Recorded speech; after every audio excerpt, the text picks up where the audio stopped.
Ollie Bearman menjadi pembalap termuda ketiga yang menjalani debutnya yang dimana dia kemarin tuh berusia 18 tahun 10 bulan. Dan juga untuk pertama kali dalam hidup gue nonton F1 ada pembalap yang lebih muda dari gue balapan di F1. One time is funny, two times annoying, no? Iya, gue udah bilang itu kayak beribu-ribu kali, cuman ya gimana ya, rasanya itu tetap aneh gitu. Nah setelah debut yang manis kemarin, banyak nih orang-orang yang udah tahu siapa itu Ollie Bearman, jadi gue sepertinya nggak perlu buat konten siapa itu Ollie Bearman karena ya udah banyak yang tahu juga ya kan. Followers aja udah 1M sekarang. Cie, udah nggak bisa di gatekeep lagi ya. Oke lah, tanpa basa-basi, gue langsung aja bahas apakah manusia beruang satu ini sudah siap untuk balapan di F1 full time.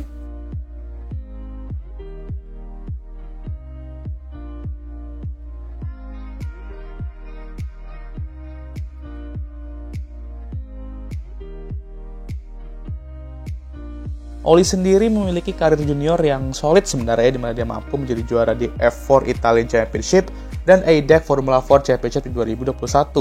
Lalu dia tampil solid dan nyaris meraih gelar juara juga di F3 di musim rookie-nya pada musim 2022, yang dimana saat itu terdapat setidaknya 6 pembalap yang masih bisa juara di balapan terakhir.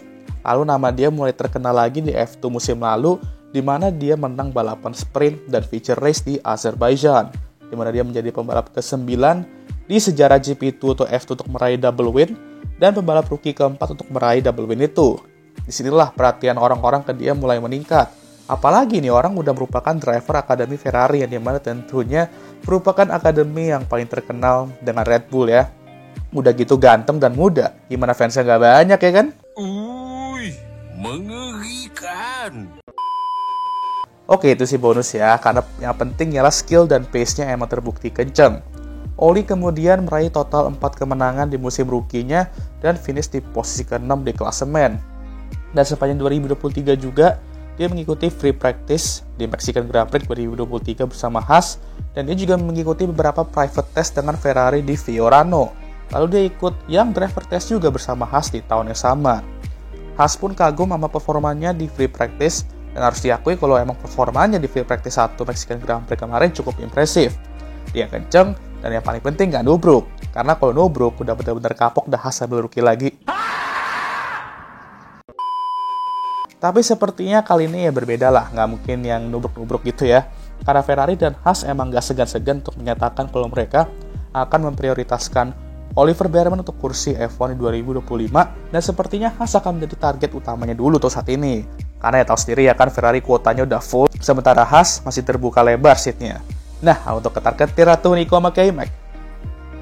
Maka dari itu diharapkan juga Doi mampu juara F2 di 2024 ini, sehingga bisa lebih memantapkan Ferrari atau Haas saja untuk langsung promote dia ke F1. Nah, Prema musim ini bakal memiliki 2 pembalap muda dengan hype yang besar. Yang satu hype-nya gede karena telah meraih banyak gelar sehingga dia skip F3 untuk langsung naik ke F2, dan diharapkan bisa langsung naik ke F1, yaitu Kimi Antonelli. Dan yang satunya lagi diharapkan bisa membuktikan hype juga di musim keduanya dan menjadi juara F2 dan naik ke F1. Oliver Bearman ya. Maka dari itu kalian harus nonton F2 musim ini sih, karena grid itu penuh dengan talenta bos. Menyala sekali abangku. Namun untuk meraih gelar F2 itu gak bakal mudah lah pastinya, mengingat grid F2 yang penuh dengan talenta di 2024 ya. Regulasi baru dan rekan tim yang bawa hype yang gede atau bahkan lebih gede darinya. Terbukti saat di Bahrain Grand Prix, entah apa yang terjadi ke Prema di situ, entah setupnya salah atau apa gue nggak tahu. Dimana Ollie itu harus qualified di P18 atau P19 gue lupa, dan turnout qualified sama Kimi Antonelli. Dan sama sekali no pace juga di sprint dan feature race. Malah sempat main bom kar juga sama Amaury Cordil. Jadi bukan awal yang bagus untuk Ollie karena dia sama sekali nggak meraih poin di ronde pertama. Padahal di grid yang kompetitif ini penting banget untuk meraih poin ya cukup banyak. Apalagi kalau dia ntar di total fight ya kan. Poin-poin itu penting cuy. Cuman di Saudi Arabia, bangkitlah dia dengan meraih pole position. Apakah dia akan bangkit di sini dan meraih hasil bagus? Wah, sudah pagi. Hari yang indah. Hari apa ini ya? Kita lihat tanganan aja dulu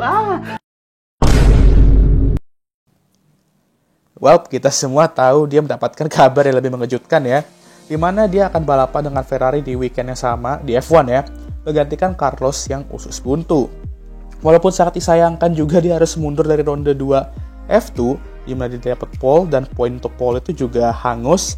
Ya, F2 dan F3 kalau pole dapat poin ya. Berasa kalau dia berlaku di F1, Charles Leclerc ya nggak bakal juara juga sih. Jangan so iya deh. Ya. Dan kita semua tahu betapa impresifnya Doi tampil di Saudi Arabian Grand Prix kemarin. Dan performanya menunjukkan kalau dia tuh emang layak di F1. Tapi nih ya, ada yang bilang, harusnya Oli yang ambil Ferrari. Fred Vasseur harusnya ambil dia dibandingkan Lewis 2025.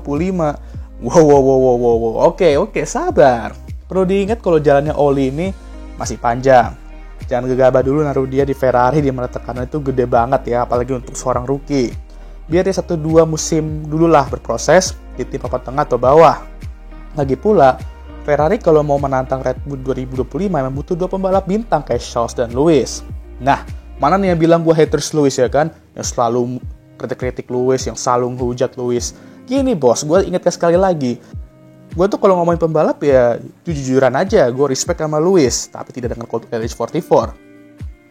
Lalu perlu diingat juga kalau Oli kan debut di Ferrari yang dimana itu merupakan mobil tercepat kedua lah ya sekarang kita bisa bilang itu ya. Dan P7 dia tertolong juga dengan strategi bagus Ferrari plus strategi ampasnya Lando dan Lewis. Tapi untuk mempertahankan pace dan posisi di depan mereka dan tidak melakukan kesalahan sama sekali, itu yang menurut gue buat dia tuh udah siap lah untuk F1. Jadi untuk sebuah tim F1 di sana, seandainya dia jadi juara F2 atau minimal finish top 3 musim ini, gak usah pakai lama, langsung aja ambil dia. Lucu juga sih, dia di F2 masih 0 poin, tapi di F1 udah 6 poinnya. Ya intinya jangan di gatekeep kayak fans-fans Doi yang coba nge-gatekeep dia dari non-fans F1 tapi gagal. We don't care. Let me tell you, we don't care. Oke lah, sekian video kali ini. Gimana menurut kalian? Jangan lupa like, subscribe, dan share video ini. Dan jangan lupa juga untuk menyalakan lonceng notifikasi agar kalian semua tahu ketika gue ngupload video baru. Jangan lupa juga untuk follow Instagram gue. Dan seperti biasa, udah capek cuy. Mana hidung gue tersumbat juga lagi ya. Gak kelar-kelar nih sakit gue di BTW. Ya wes, video ini akan tutup seperti biasa oleh